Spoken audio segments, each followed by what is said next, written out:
ਜੀ ਆਪਣੇ ਅਗਲੇ ਕਾਲਰ ਨੇ ਕਰਨ। ਹੈਲੋ, ਸਤਿ ਸ਼੍ਰੀ ਅਕਾਲ ਭਾਜੀ। ਸਤਿ ਸ਼੍ਰੀ ਅਕਾਲ ਜੀ। ਭਾਜੀ ਮੈਨੂੰ ਅੱਜ ਨਾ ਸਟੇਜ ਤੇ ਪੁੱਲ ਕੀਤਾ ਸੀਗਾ ਇਹਨਾਂ ਨੂੰ, ਇਹ ਉੱਤੇ ਓਵਰਵੇਟ ਦੀ ਉਹਨਾਂ ਨੇ ਟਿਕਟ ਦਿੱਤੀ ਆ। ਮੇਰਾ ਉਹ ਚਲਾ ਹੈ ਵੀ ਬ੍ਰੋਕਰ ਨੇ ਮੈਨੂੰ ਰੇਟ ਭੇਜੇ ਸੀਗਾ 32,000 ਪਾਉਂਡ ਸੀਗਾ, ਬਟ ਉਹ ਓਵਰ ਨਿਕਲਿਆ। ਆਲਮੋਸਟ ਲੋਡ ਹੋਇਆ 44,000 ਪਾਉਂਡ ਹੋਇਆ। ਤੇ ਮੇਰਾ ਕੀ ਰਾਈਟ ਆ ਉੱਥੇ, ਮਤਲਬ ਕਿ ਬ੍ਰੋਕਰ ਦੇ ਕਹਿਣ ਚ 32 ਕਹਿ ਕੇ 44 ਲਗਾਤਾ ਜੀ।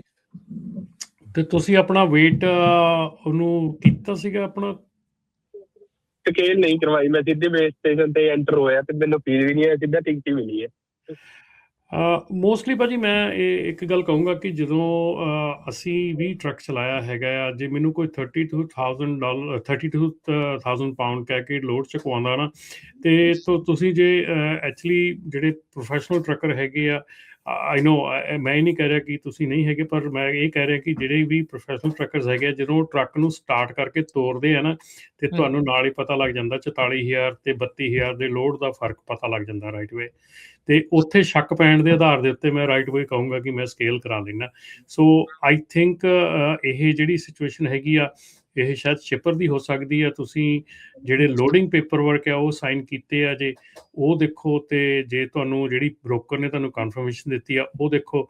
ਪਰ ਇੱਥੇ ਐਟ ਦਾ ਐਂਡ ਆਫ ਦਾ ਡੇ ਜਿਹੜਾ ਆ ਉਹ ਜਿਹੜਾ ਡਰਾਈਵਰ ਦੇ ਉੱਤੇ ਗੱਲ ਆ ਜਾਂਦੀ ਆ, ਓਨਰ ਆਪਰੇਟਰ ਤੇ ਗੱਲ ਆ ਜਾਂਦੀ ਆ ਕਿ ਉਹਨਾਂ ਨੇ ਆਪਣਾ weight ਕਿਉਂ ਨਹੀਂ ਪਰ ਇਹ ਤਾਂ ਮਤਲਬ ਬੇਸਿਕਲੀ ਉਹ ਚਲੋ ਇਹਨਾਂ ਨੇ ਸਕੇਲ ਨਹੀਂ ਕਰਾਈ, ਪਰ ਹੋਇਆ ਤੇ ਫਿਰ ਇਹਦਾ ਨਾ ਧੋਖਾ ਹੀ ਆ ਕਾਈਂਡ ਆਫ ਵੀ 32 ਕਹਿ ਕੇ ਮੇਰਾ ਫਾਲਟ ਆ ਵੀ ਮੈਂ ਦੇਖੀ ਨਹੀਂ ਸਕੇਲ, ਬਟ ਬ੍ਰੋਕਰ ਲਈ ਮੇਰਾ ਕੀ ਰਾਈਟ ਆ? ਮੈਂ ਇਹਨਾਂ ਨੂੰ ਕੀ ਕਹਿ ਸਕਦਾ ਉਹਨੂੰ, ਜਾਂ ਮੈਂ ਐਕਸਟਰਾ ਪੇ ਲਈ ਕਵਾਂ ਜਾਂ ਕੁਝ ਵੀ ਕੀ ਕਵਾਂ, ਜਾਂ ਜਿਹੜਾ ਮੇਰੇ ਸਕੇਲ ਤੇ ਫਾਈਨ ਪਿਆ $750 ਆ ਉਹ ਪੇ ਕਰੂਗਾ?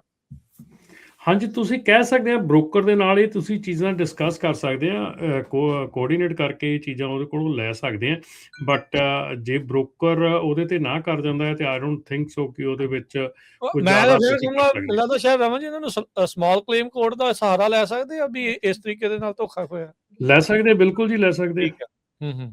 ਜੀ ਚਲੋ ਇਹ ਵੀ ਰਾਹ ਬਣਾ ਕੇ ਦੇਖੋ। ਸਕੇਲ ਤੇ ਫੁੱਲ ਹੋਏ ਸੀ ਉਹਨਾਂ ਨੇ, ਮੇਰੇ ਤੋਂ ਤਾਂ ਕੋਈ ਇੰਗਲਿਸ਼ ਟੈਸਟ ਲਿੱਤਾ ਨਹੀਂ, ਬਟ ਉੱਥੇ ਉਹਨਾਂ ਨੇ black and white paper road sign ਦੇ ਪ੍ਰਿੰਟ ਕਰਕੇ ਲਾਏ ਹੋਏ ਸੀਗੇ। ਆਈ ਥਿੰਕ ਸੋ ਜਿਨ੍ਹਾਂ ਨੂੰ ਨਹੀਂ ਆਉਂਦੀ ਹੋਈ ਤਾਂ ਉਹਨਾਂ ਤੋਂ ਲੈਂਦੇ ਹੋਗੇ, ਪਰ ਮੇਰੇ ਤੋਂ ਉਹਨਾਂ ਨੇ ਐਸਾ ਕੁਝ ਨਹੀਂ ਪੁੱਛਿਆ। ਠੀਕ ਹੈ ਜੀ। ਸੋ ਇਹ ਮੈਂ ਇੱਕ ਗੱਲ ਕਲੀਅਰ ਕਰਦੇ ਹਾਂ ਸਾਰਿਆਂ ਦੇ ਨਾਲ ਕਿ ਜਿਹੜੀ ਇੱਦਾਂ ਦੀ ਕੋਈ ਸਿਚੁਏਸ਼ਨ ਹੈਗੀ ਆ, ਇੱਦਾਂ ਦੀ ਸਿਚੁਏਸ਼ਨ ਦੇ ਵਿੱਚ ਹਮੇਸ਼ਾ ਡਰਾਈਵਰ ਦੀ ਰਿਸਪੌਂਸਿਬਿਲਿਟੀ ਬਣਦੀ ਆ ਕਿ ਉਹ ਆਪਣਾ ਲੋਡ ਦਾ weight ਜਿਹੜਾ ਆ, ਜੇ ਉਹਨਾਂ ਨੂੰ ਥੋੜ੍ਹਾ ਬਹੁਤ ਵੀ ਸ਼ੱਕ ਪੈਂਦਾ ਕਿ ਲੋਡ ਜਿਹੜਾ ਘੱਟ ਵੱਧ ਹੋ ਸਕਦਾ, ਕਿਸੇ ਤੁਹਾਡੇ ਐਕਸਲ ਤੇ weight ਜਿਹੜਾ ਘੱਟ ਵੱਧ, ਜ਼ਰੂਰੀ ਨਹੀਂ ਕਈ ਵਾਰੀ ਹੁਣ 32,000 ਪਾਉਂਡ ਤੁਸੀਂ ਲੋਡ ਚੱਕਿਆ, ਤੁਹਾਡੇ ਐਕਸਲ weight ਜੇ ਵੱਧ ਗਏ ਤੇ ਤੁਹਾਨੂੰ ਤਾਂ ਵੀ ਟਿਕਟ ਮਿਲ ਜਾਂਦੀ ਹੈ। ਸੋ ਮੈਂ ਇਹ ਕਹੂੰਗਾ ਕਿ $8-10 $11 $12 ਦੀ ਆਉਂਦੀ ਆ ਉਹ ਜਿਹੜੀ ਆ ਸਕੇਲ ਦੀ ਟਿਕਟ ਆ।